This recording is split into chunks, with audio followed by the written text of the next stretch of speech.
This is Rabbi Son, hot takes on news, pop culture, and religion, hosted by Rabbi Patrick, that's me, and my son Javon, who is over there. Spiritual, irreverent, always fearless, produced by Darshan Yeshiva, and Javon is doing today. Who wants to guess? It probably starts with an F and ends with an I. Javon, how are you doing? He's doing fine. He's always doing fine. Okay, so I'm really excited about this. We're continuing this, Reddit thing, and I gotta say, it's fun when we talk about other topics and all of that, but I really am into this whole thing of answering questions that no one asks us. So this was one of the ones you picked, and I think it's kind of appropriate because this touches on a lot of elements of our life as a family. Yeah, so that's the last episode, Yeah, I know, right?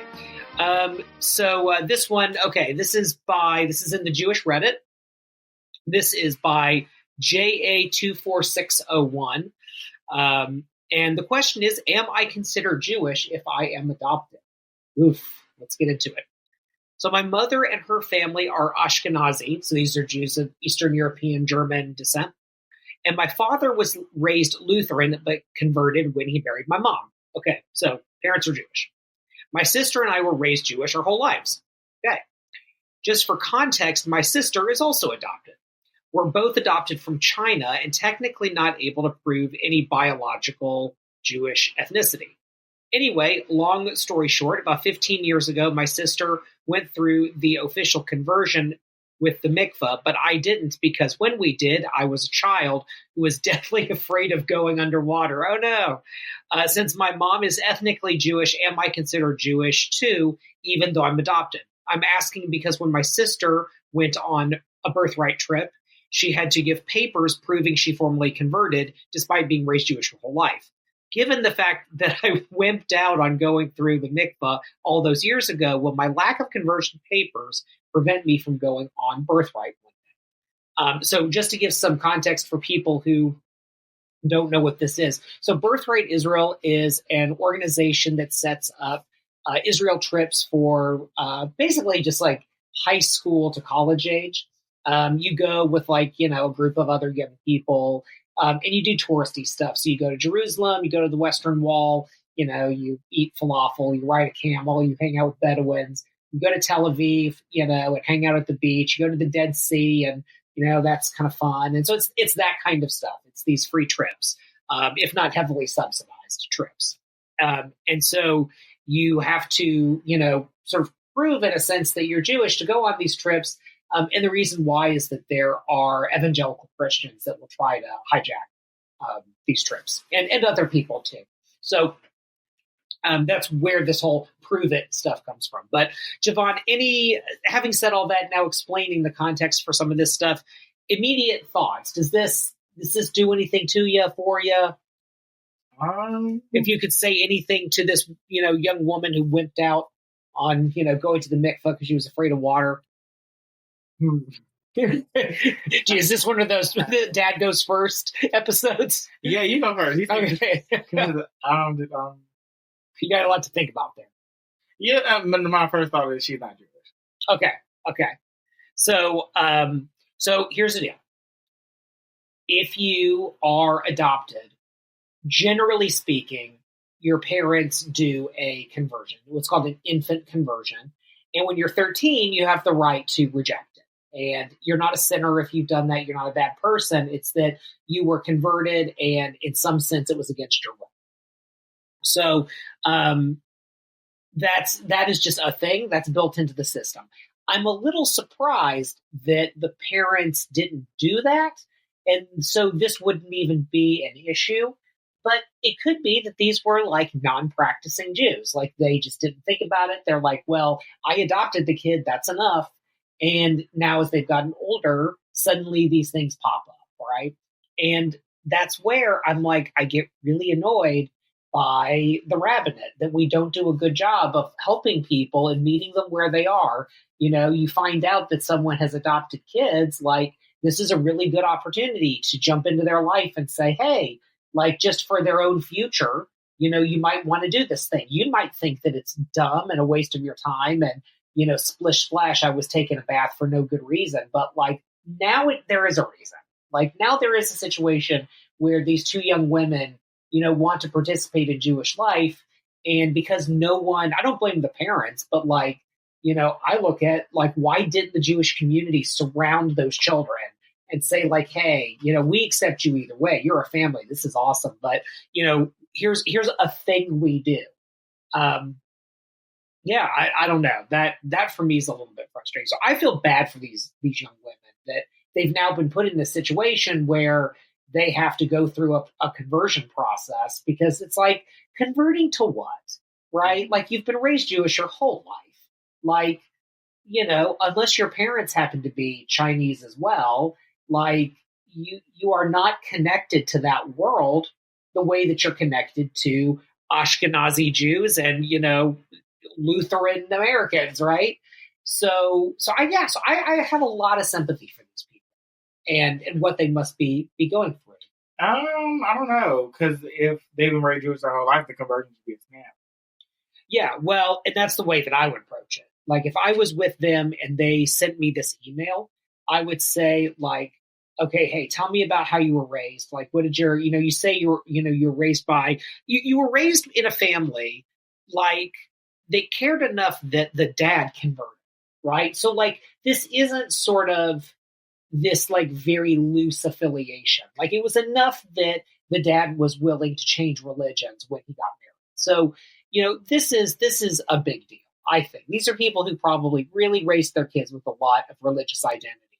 And yeah, if I knew that after like a 1 hour phone conversation, I'd say, hey, great. Like, here's how much it costs to use the mikveh down the street from us, and I'll get to it. Like, I'll get you a Beit Din, and we'll make this happen. And apologies for you having to deal with any problems that you had. If it was a thing where it was like, okay, like, the mom is Ashkenazi, the dad was Lutheran, they were both adopted, they didn't really practice anything, like, they had a Christmas tree, they did Christmas and Easter, but then they went to grandma's for a Passover Seder, then okay, maybe then I'd be like, all right, you're choosing your mom's side here, and like, you're willing, okay, maybe you need a few months to like kind of figure that out.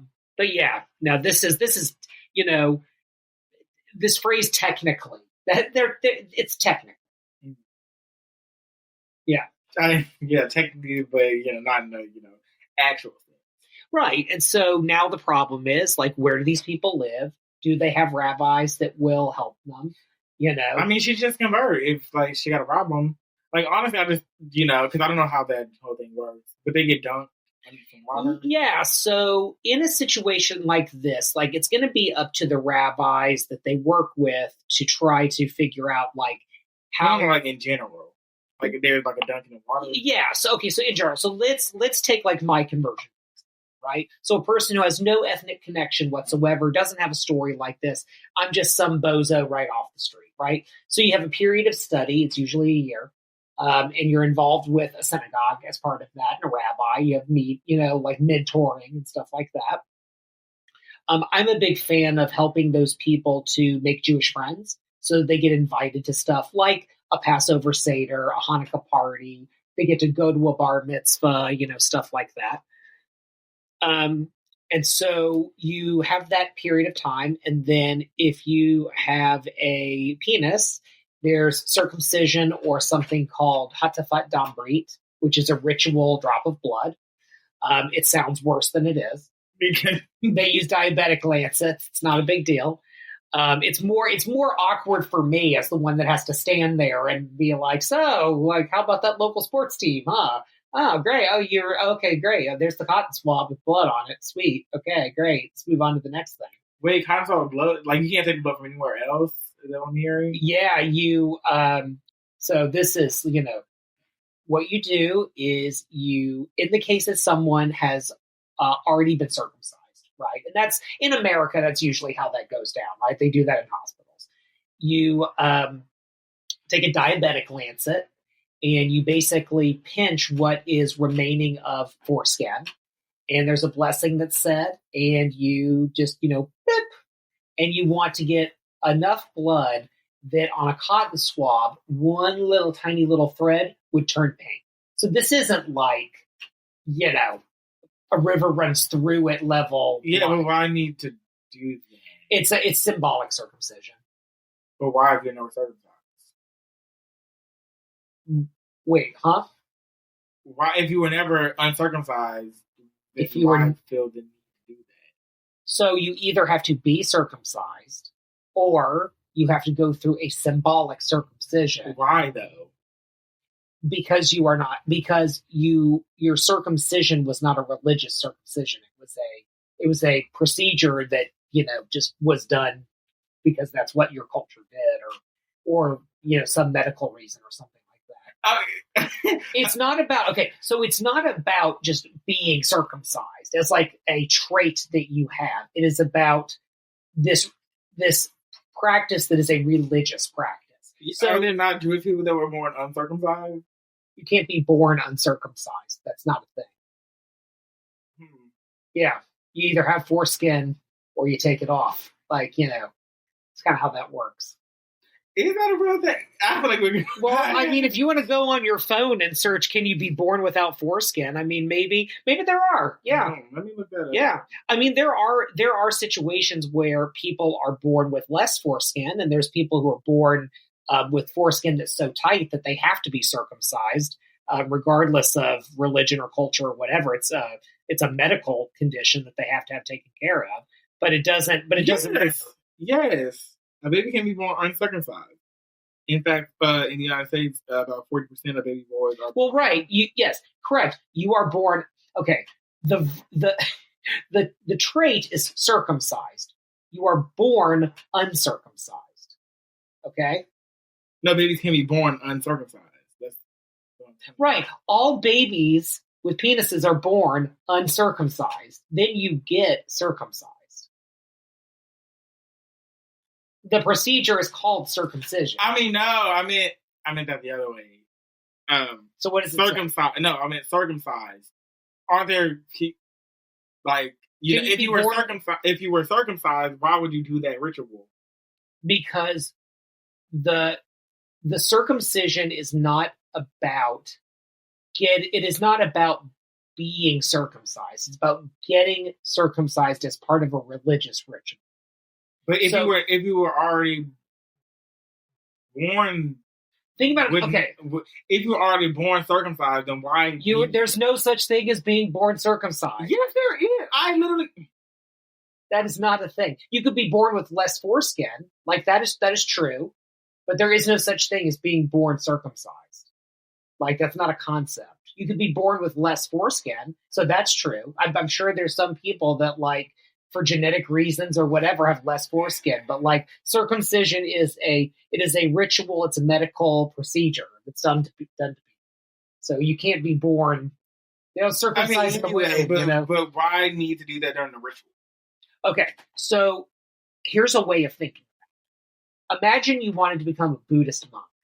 Okay, so one of the things they do, they shave their heads. Right, that's a thing that Buddhists. That's like hair. We're talking about blood, right? But I'm trying to give you an example. Imagine you show up to the monastery and you're like, "But I've already got short hair." They'd be like, "Well, no, we need to shave your head." They'd be like, "Well, my head's already shaved."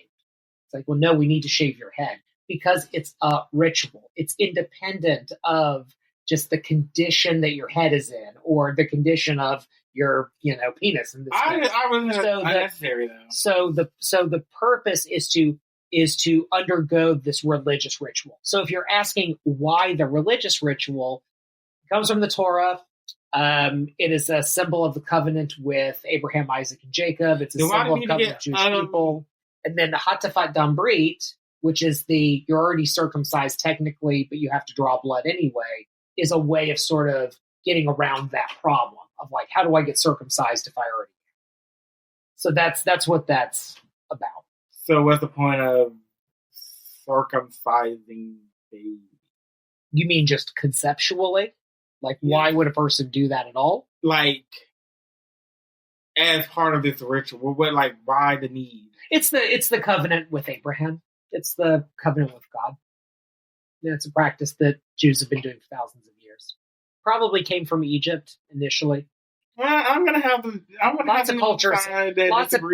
of cultures have circumcision as a ritual, and I'm going to have a disagree with those cultures. Okay, well, fine. So let's move on to the next step, which, by the way, doesn't impact these women. I mean, obviously, we don't know. Actually, to be fair, okay, but continue. Okay, so circumcision, or Hatzafat Damri. Okay.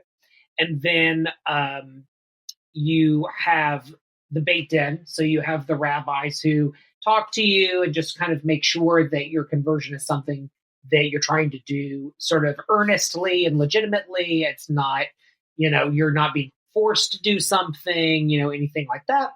And that you actually kind of know what you're getting yourself into. Who would be forced to convert? So back in the day, and you maybe even have some of it now still, you have people that are jerks and are like, well, if you want to marry me, you have to convert or something like that. Yeah, it's not as much a thing anymore, but yeah, you probably had stuff like that. I remember one time I got a phone call from a guy who said that him and his girlfriend were getting married in like 6 months and that she wasn't Jewish and that she wanted to convert. And I was like, okay, cool. Well, have her give me a call. And he was like, no. Like you and me, we're going to talk. I'm like, what is going on here? And he was like, yeah. So like, how long to get her converted? And I was like, well, it's usually a year. He's like, yeah, well, we got 6 months. So like, how much do I have to pay to like, speed the process up a little bit? I was like, that's not a thing. I'm not going to help you. I was like, if she wants to talk to me, she can, but I'm not talking to you anymore. Because he was a jerk. And like, come to find out, he was a divorce attorney. So now, like, having like watched a bunch of videos on YouTube about divorce attorneys, I'm like, yeah, I can see why he was acting the way he did. Everything's a negotiation with those people. But anyway, so you do the Beit Din, and then the part that they're talking about, which is mikveh. This is the ritual bath. This is where baptism came from in Christianity. And so it's a series of dunks in a ritual bath, and usually it's in a synagogue. Sometimes if the synagogue doesn't have a mikveh, they'll use a natural body of water like a lake or something like that. You can even use the ocean. And it's supervised. And once you are done with that, then you're Jewish. And usually you get some kind of certificate or something like that signed by the rabbi. As a matter of fact, I actually have someone's like sitting somewhere over there that I need to file away. So you basically get blood, do a little chit chat, and get dunked on. I mean, if you want to make it that glib, yes.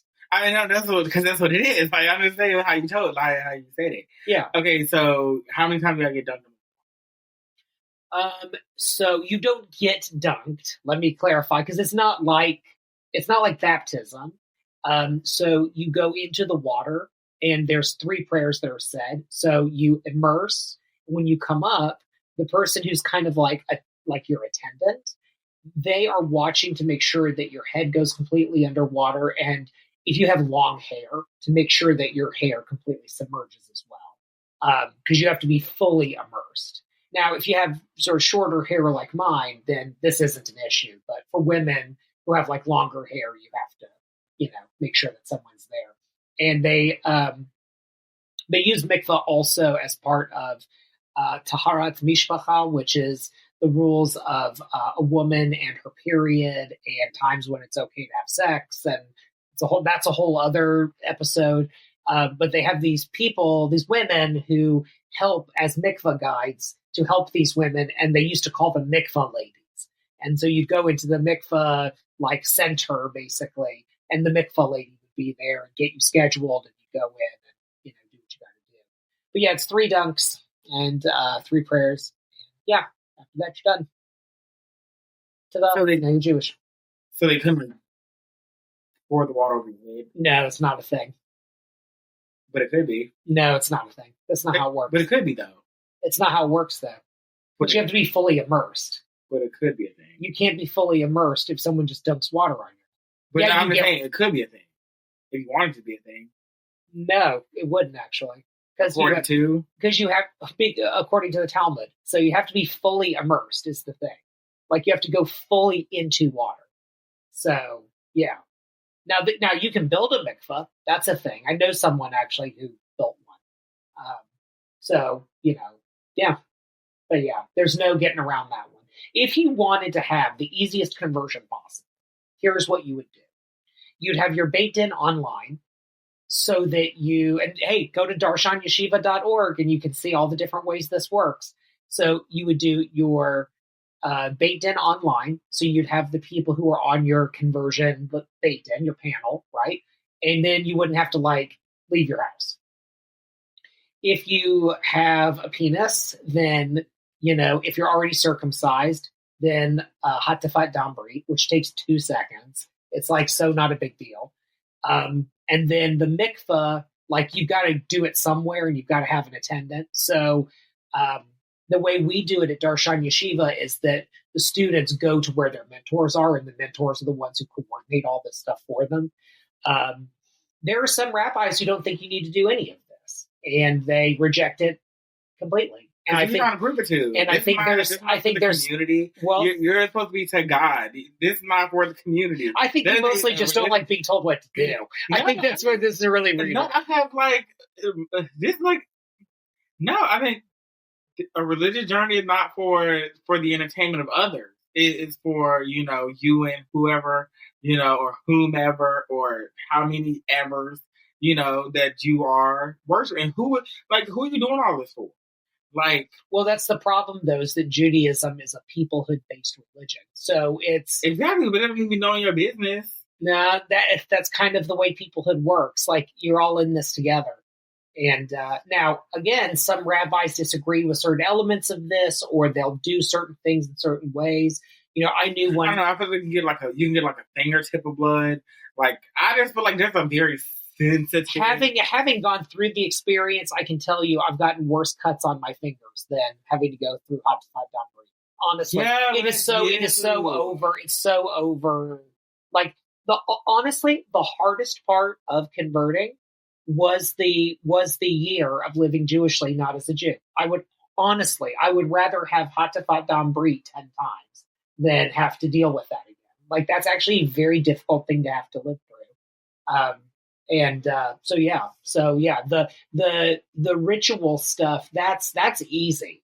That's the finishing. I just feel like if you feel like this connection to God, you should be able to do that without needing everyone else to be in the slip of paper and recognition for everybody else. Sure. Well, so then the argument is, and there's plenty of people like this who practice some sort of pseudo Judaism on their own.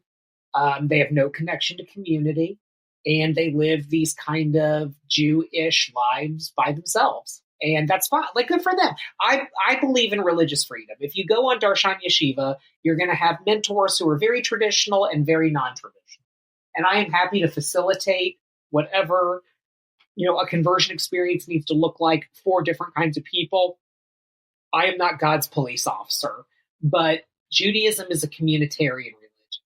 And I can tell you the thing that is the hardest thing for people is the assimilation aspect, the joining a community and being part of something. The splish splash, take a bath, that's nothing. That is nothing compared to entering into community and finding yourself a part of something. That's why I'm so obsessed with radical hospitality. That I've been there before. I know what that feels like. I remember one synagogue I went there for a while. What do you mean, though? I feel like I've been, not that I'm converting or anything, but I'm, I just see how this is hard. Well, because your situation is different. Because you were put into community and family just as is. It just is, this wasn't a journey that you had to go on. It was plop, here you go. Yeah, but that's still a journey. Well, having to be able to not do certain things or not eat certain things or do something, or blah, blah, blah, 30,000 holidays. Yeah, but that was part of being part of a community, though, right? That's part of being part of a Jewish family, is these things that, aren't just about you and how you feel about them. The doing comes first and the feeling comes second. Now, I just feel like, certain things we change. I do feel like, people who are scared of water, especially children, should be given a pass. I don't think you should be dunking children's heads underwater. I don't. I feel like, a prick, you're getting blood anyway. If it's all about blood and, making a, sacrifice or whatever, or, giving a blah, blah, blah, prick on the finger. I just cannot, we have to think about children. In the Bible, the word for foot is actually euphemism. So, But, yeah, you don't read the Bible, so... What do you mean I don't read the Bible? It's irrelevant. Who says I don't read the Bible? But it's irrelevant to what we're talking about. I was just saying, like, you're saying give blood from the finger. I'm like, give blood from the foot. Give blood from the foot. But we're talking about two different religions at this point. No, we're not. I'm talking about the Hebrew Bible. Oh, well, like, you're saying the Bible, okay. Your mind immediately went to Christian Bible. Okay, exactly. I see. You want more specific. But yeah, no, give from the foot something. Like, you don't need, the dunking the head in the water, I get where she's coming from. Like, you don't want no bozo sticking your head on the water. Let me give you an interesting story about that. So I know the wife of a rabbi the wife of a rabbi who her mother converted. And she converted back in a time where Reform Judaism was kind of anti-ritual, right? They didn't do any of this kind of stuff.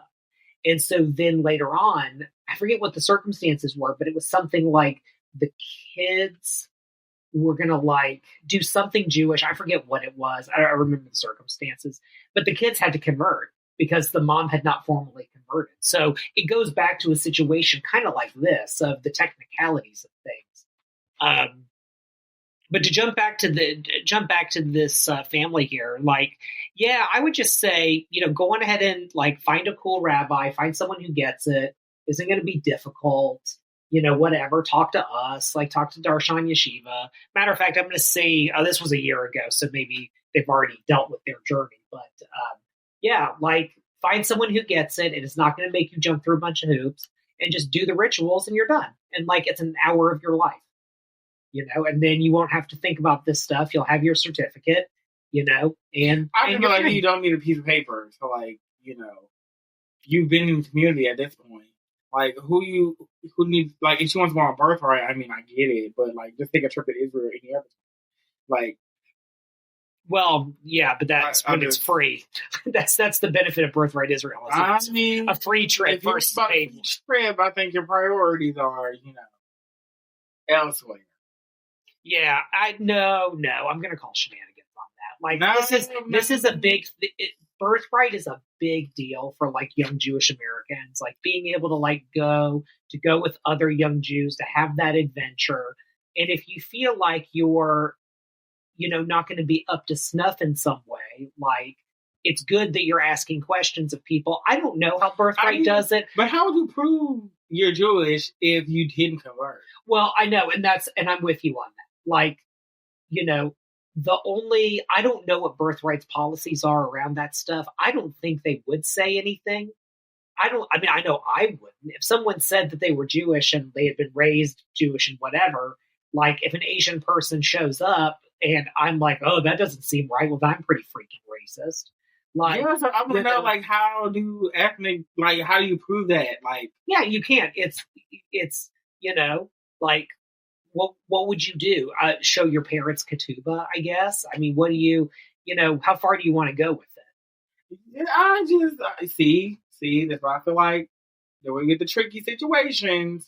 Well, that's why I'm a big fan of, even though, like, if these people came to our synagogue, I wouldn't, question it one bit, but I also understand that if you want to sort of transverse different communities, if you want to be in different spaces, they have rules that are very specific.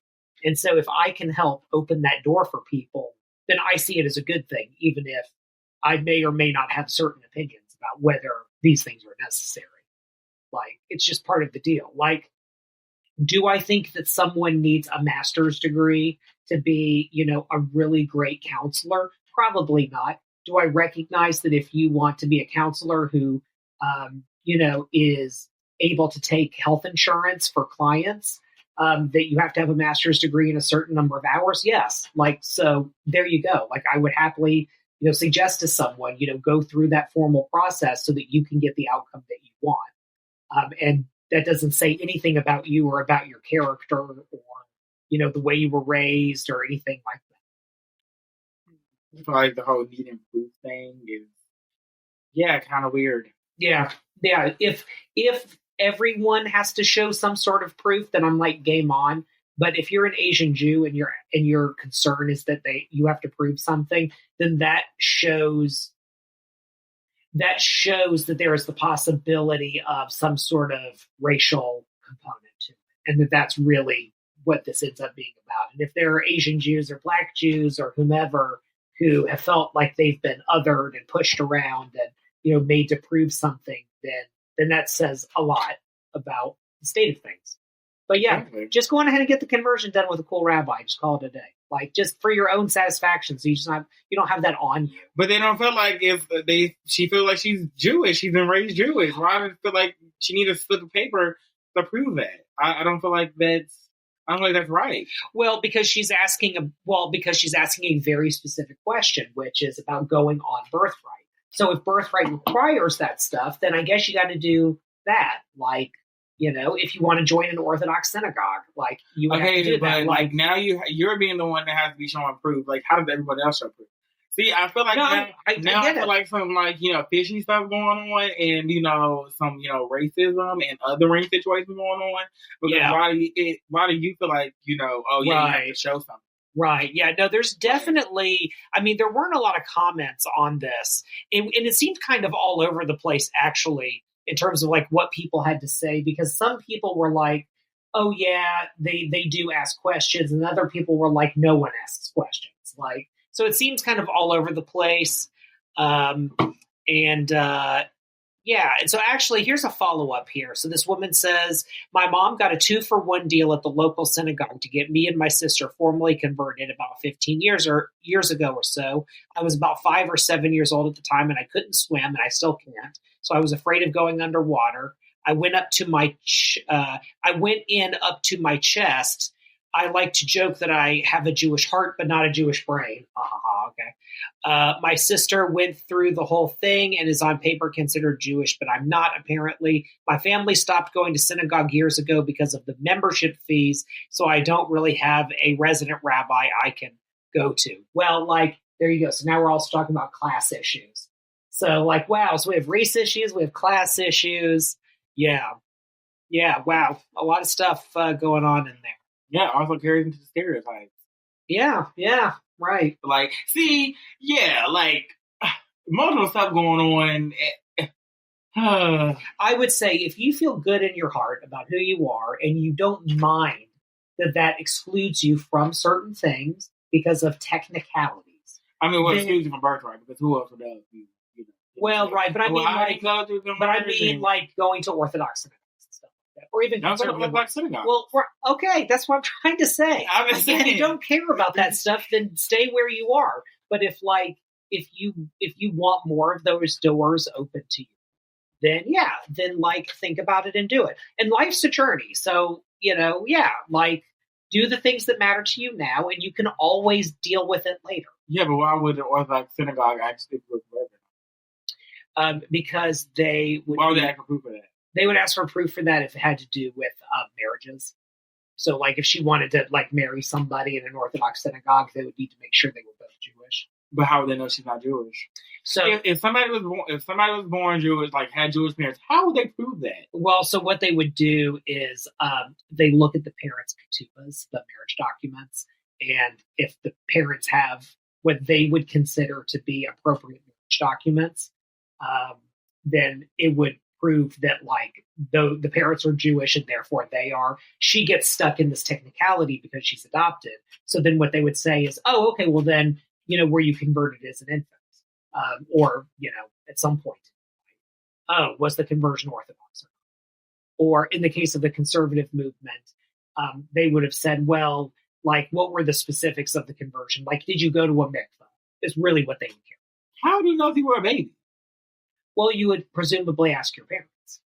Yeah, I think, or you would have a conversion certificate. It's the other thing too. If you convert, you're given a certificate that has your Hebrew name on it, the date, which mikveh you went to, if you went to one in a synagogue. And so you would just have a copy of that, and you would just say, "Oh, well, here's all the info." That's when people just want to get married. Everybody being stick in the mud. I don't know. This is just so irritating.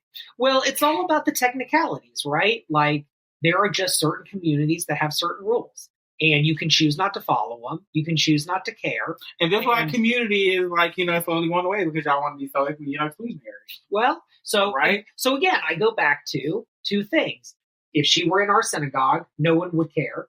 and she would be fully accepted as Jewish because she tells us she is. Yeah, because people not in your business like that.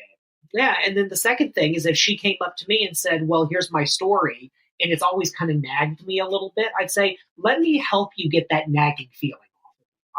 I'm not here to be God's police officer. I'm here to say, if this is this frustrating thing that happened when you were a kid, and now as a young adult, you're I move past that, then okay, cool. Let me help you so that you can just go, oh, okay, now I don't have that in the back of my head. That to me is the bigger issue, is that this is a person who's stuck. I mean, literally halfway converted, because she didn't go all the way down. So try to give her a sense of relief that she doesn't have to have this on her mind. I think I said all my piece. Yeah, I think, I mean, this is just the thing about you, is that you don't like the idea of having to live up to artificial standards of other people. Yeah, because who are y'all? Well, everyone's just living on their interpretation, as you should. Well, right. And it's not for anyone else. It's not for anyone else to put you up to a certain standard. Because if you truly believe in your heart of hearts that your God does exist, and you're following their word, then good, great. That's for you. That's in your heart. That's what you believe. You don't need to be setting yourself up to anyone else's standard.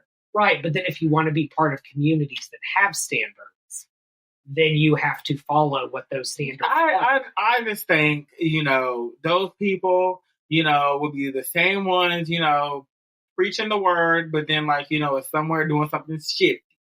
So therefore, do as you want to do. Yeah, there you go. That's what I've been trying to say this whole time. And yeah, but exactly. So just find a community that works for you. Yes. And remember, everyone's a hypocrite. Thank you to our sponsors at Darshan Yeshiva for making this content possible. Darshan Yeshiva provides beginner-level online Jewish learning, including the very popular Conversion to Judaism program, with sponsoring rabbis and students all over the world.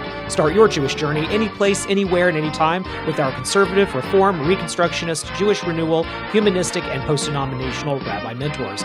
Become the Jew you always wanted to be with Darshan Yeshiva.